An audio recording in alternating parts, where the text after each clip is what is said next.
Assalamualaikum warahmatullahi wabarakatuh. Halo semua, kembali lagi dengan saya Suhaila Fitriya di channel ini.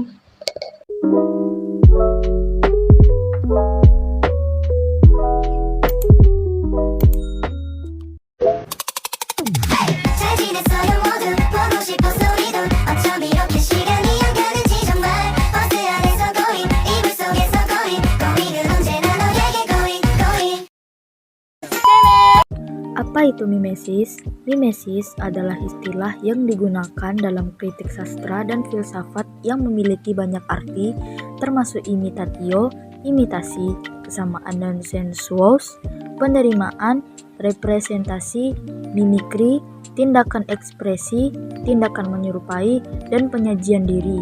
Mimesis adalah sebuah proses peniruan. Istilah mimetik berasal dari bahasa Yunani mimesis yang berarti meniru, tiruan, atau perwujudan. Secara umum, mimetik dapat diartikan sebagai suatu pendekatan yang memandang karya sastra sebagai tiruan atau pembayangan dari dunia kehidupan nyata. Mimetik juga dapat diartikan sebagai suatu teori yang dalam metodenya membentuk suatu karya sastra yang didasarkan pada kenyataan kehidupan sosial yang dialami dan kemudian dikembangkan menjadi suatu karya sastra dengan penambahan skenario yang timbul dari imajinasi, daya imajinasi, dan kreativitas pengarang dalam kehidupan nyata tersebut. Ada sejarah mimetik.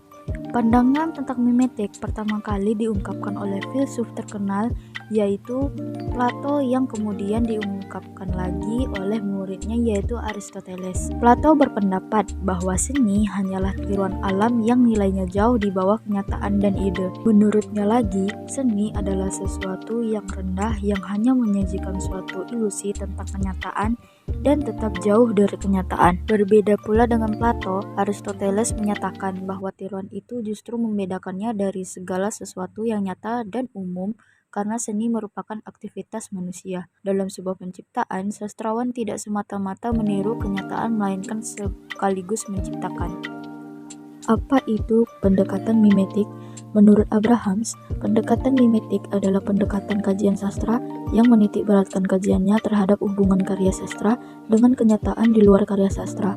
Pendekatan ini memandang karya sastra sebagai imitasi dari realitas. Pendekatan dalam kritik sastra cukup beragam, bertolak pada 4 pendekatan orientasi dalam kritik sastra. Yang pertama yaitu kritik sastra yang berorientasi kepada semesta yang melahirkan teori mimesis. Yang kedua yaitu berorientasi kepada pembaca yang disebut teori pragmatik.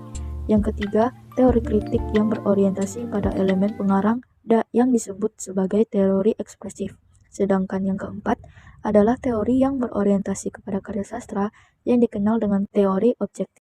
Kritik sastra mimetik mengasumsikan bahwa karya sastra adalah sebuah tiruan dari dunia ide maupun manusia.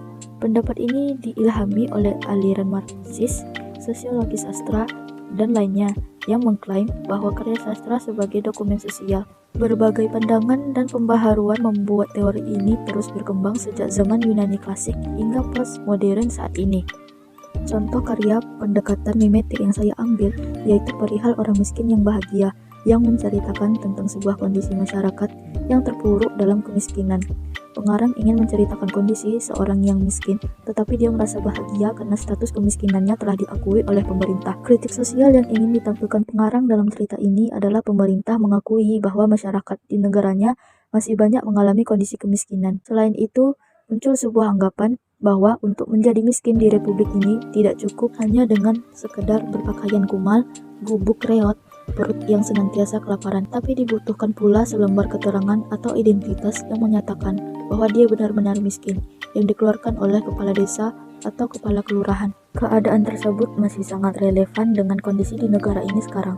Banyak sekali orang yang kurang mampu yang masih banyak membutuhkan tenaga kerja. Mereka dibekali kartu tanda miskin untuk mengesahkan kemiskinan mereka, padahal yang mereka butuhkan adalah pekerjaan, bukan kartu yang tiada gunanya. Sekian pembahasan materi kali ini, sampai jumpa di video selanjutnya.